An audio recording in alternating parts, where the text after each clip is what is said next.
So buckle up, because apparently in 2024, my family thinks arranged marriage is a reasonable Sunday dinner topic. I'm Zara, 25, and I've been dating Logan for almost 2 years.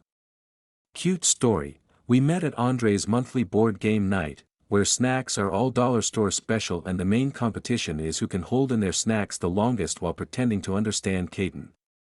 My parents are the traditional, not rich, type. Dad works his soul away, mom squeezes coupons like they're juice boxes. Family comes first, which basically means dad's opinion equals law. Logan and I have been keeping things low-key, flowers to my mom get aggressively banished to the kitchen, dad grunts at Logan like he just revealed the meaning of life, and I mostly exist in silent terror that this mild chaos might turn nuclear. Cue yesterday. I show up for the usual Sunday pot roast, only to find extra places set at the table. Surprise! Warren, Dad's lifelong bestie, and his son Dexter are joining. Dexter is 27, works with them, and looks like he just walked off a thrift store mannequin. Dinner starts normal-ish, until my dad drops the bomb, Zara, you're marrying Dexter. Yeah. You read that right.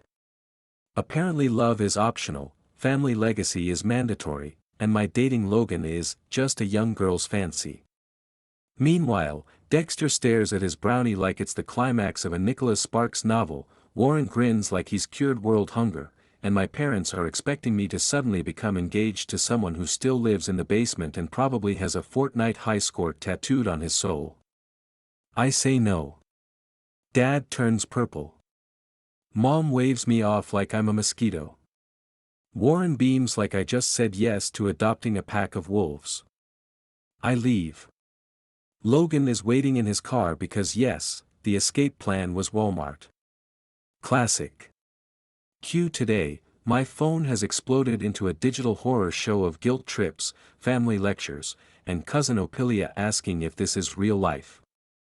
Logan is supportive, but also broke, living in a studio that doubles as a Tetris puzzle for 2 humans, and apparently my skincare routine now resides in the kitchen sink because where else would it go? The icing on this dumpster cake. My family already booked a non-refundable engagement party at a fancy barn because, obviously, contracts my actual feelings. And Dexter still lives in the basement playing Fortnite. I can't even. So, buckle up, because apparently adulting is just a series of unfortunate events with extra guilt trips. Grocery bills are now a competitive sport. Logan and I have become the Usain Bolt of stretching a bag of rice and beans into a 3-day gourmet experience. The situation hit peak absurdity when I ran into my parents at Walmart, discount shopping like a modern-day outlaw. Picture this, me, dodging generic cereal boxes, while my mom is having a full-on meltdown in aisle 6, accusing me of destroying the family legacy and threatening some vague, corporate takeover, if I don't comply. I just nodded, grabbed my essentials, and left, though mom did manage to sob even harder over the poor choice of generic brand toilet paper. Then came today's fun. Apparently, my parents have been squirreling away a wedding fund since my birth. Yeah, thanks, Mom, for the guilt-laden photo of the passbook, complete with a side of childhood pictures and screenshots of ridiculously overpriced venue options. Meanwhile, our apartment plans cratered. The landlord decided to rent to his nephew instead, leaving Logan and me back at square one. His lease is expiring in 2 weeks, and affordable places in this city are basically unicorn sightings with credit checks. Andre, Logan's friend, kindly offered us his spare room, but accepting that would feel like waving a white flag while admitting defeat. Logan's been an absolute champ through all of this, but the stress is showing. Yesterday, I caught him staring at ramen packages with the kind of existential dread usually reserved for reading the fine print on your student loans. Meanwhile, my extended family continues to spam me with unsolicited advice and thinly veiled threats about my inheritance, though let's be real, there's nothing there. When I feel the tiniest urge to cave, I look at Logan, humming while doing dishes or sneaking in a quick wordle, and remember that we are not business mergers, we're humans trying not to burn the microwave popcorn. Right now, Our domestic bliss includes sharing a single bath towel because, fun fact, I forgot to grab mine during the Great Escape. Apartment hunting is our new version of date night. Lunch breaks are spent scouring listings, blocking new numbers, and figuring out logistics while dodging the emotional landmines of my family. At least we have each other, even if our romantic endeavors are now, compare rental layouts over microwave ramen. Then came the elopement, because clearly, that's how chaos escalates. After discovering my parents had already sent pre-engagement party invitations to that over-the-top barn venue, Logan and I snapped. Vera sent me a photo of the invitations, complete with my pre-selected future married name. That was the final straw. We'd been talking about marriage anyway, so why not do it when both of us had a rare day off and the courthouse had an opening? Andre, Logan's friend, definitely not my dad's, agreed to be our witness. I grabbed a $30 Amazon dress that surprisingly looked great in pictures. Logan wore his one non-wrinkled button-up, and we were off.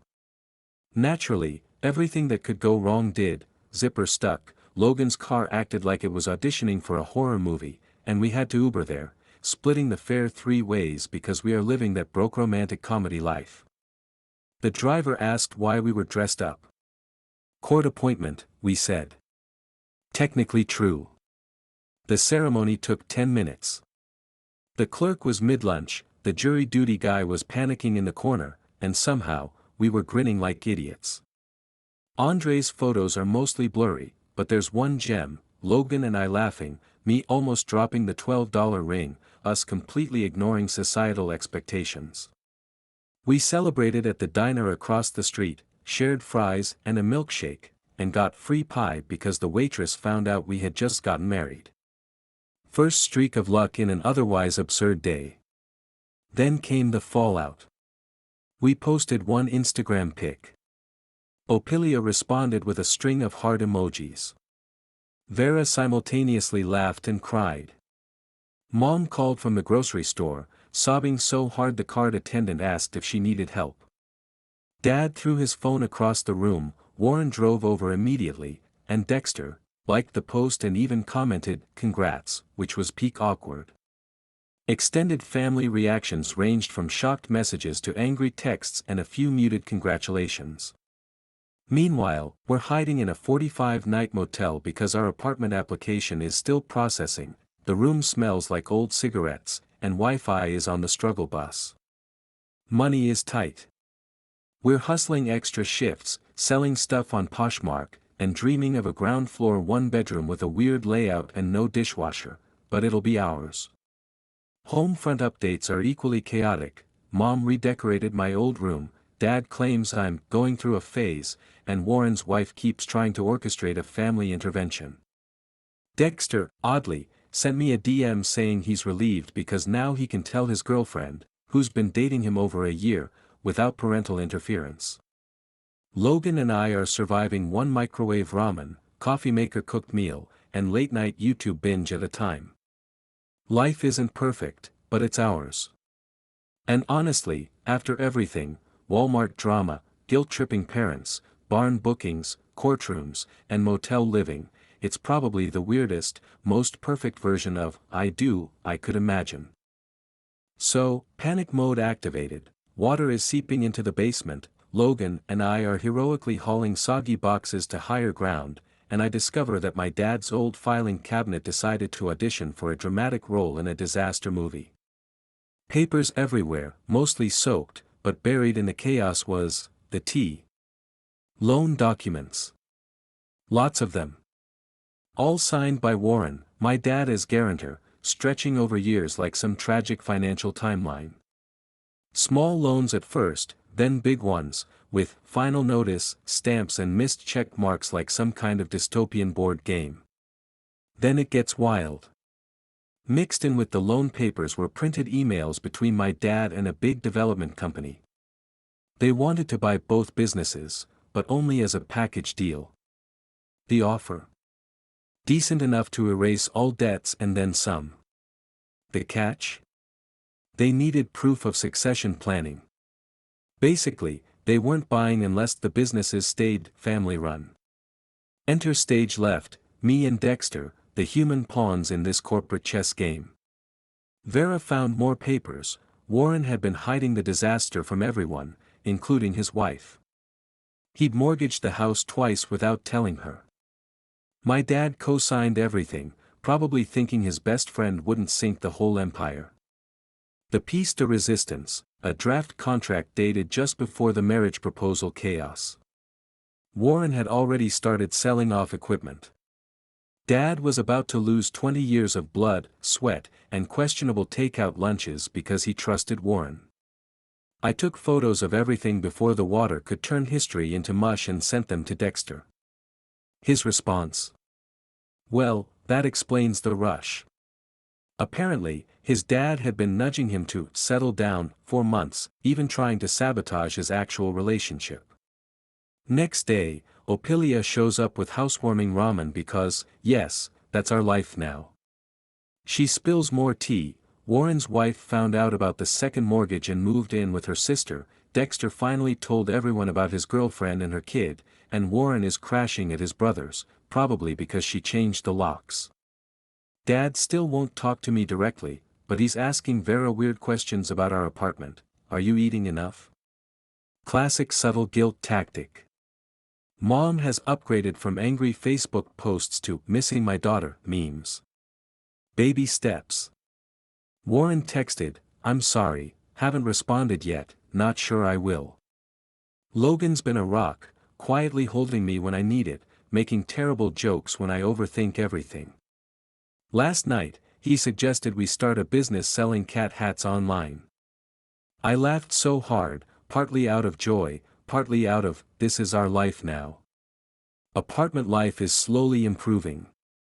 We found a bed frame on Facebook Marketplace, our upstairs neighbor's kid has moved from trumpet to drums, and Logan's doing food delivery on weekends while I pick up extra shifts. Bills are getting paid, and we're learning to survive in a tiny home without becoming hermits. Vera says Dad's holed up in his garage, probably plotting the next step. The development company pulled their offer when the marriage merger fell through. Mom is quietly panicking about selling the house they've lived in since before I was born. I feel a weird mix of guilt, anger, and exhaustion, mostly exhaustion. Then comes Thanksgiving, the real-life test. Logan and I show up to free food, of course, budgeting dictates. Aunt Alice makes passive-aggressive remarks about our unconventional life choices. Uncle Bob pretends we're invisible, but Vera and Opilia protect us like the championship-level sibling defense squad they are. Mom actually puts our wedding photo on the mantle next to my 7th grade braces and butterfly clips nightmare. The surprise guest. Warren's ex-wife, who's now friends with Mom. She brings sweet potato casserole and happily narrates her self-discovery journey. Dad looks like he wants to dissolve into mashed potatoes. Cousin Andre announces his engagement, triggering full-blown wedding planning mania around the table. Mom catches my eye and winks. Tiny victories. Our apartment is still small, our ring has turned my finger green, but hey, aesthetic. Logan's car still sounds like it's auditioning for a horror film, but slowly, things are stabilizing. Logan's taking online computer courses, I'm picking up extra shifts. Vera is our semi-spy/gossip courier from Mom, and Dexter is now Papa D to his girlfriend's kid while streaming on Twitch. Warren. Living with his brother, paying rent, probably reflecting on all the terrible life choices. We're surviving. Not thriving, but surviving. We've carved out our own little bubble of chaos, love, and ramen, and somehow, against all odds, it feels like home.